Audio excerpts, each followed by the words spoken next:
Hi everyone, in front of me I've got HUAWEI Nova Y90 and let me share with you how to reset the settings on this device.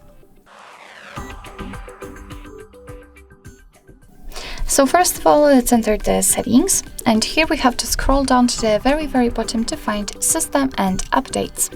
In this fourth section, on the third position, we've got Reset option, and on the first position, we've got the option we're looking for, so let's tap. Here we've got the information that your device will reset all settings, including the network settings, fingerprints, face recognition data, and lock screen password. So just tap on Reset All Settings.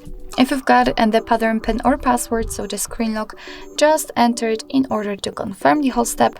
And here we've got again the info that it will reset all settings. Your phone may need to be restarted and this action cannot be undone. So let's tap on Reset All Settings, and here we have to wait. So as it was said, probably the phone will be restarted, but as you can see in my case it wasn't necessary because I also did not have a lot of personalization.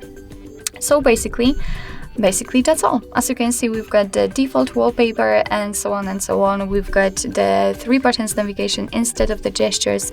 The timeout also has been changed. What's more, we do not have the screen lock just like we had, which means that we just successfully reset all settings. So actually that's all. This is how to reset the settings in your HUAWEI Nova Y90. Thank you so much for watching. I hope that this video was helpful, and if it was, please hit the subscribe button and leave the thumbs up.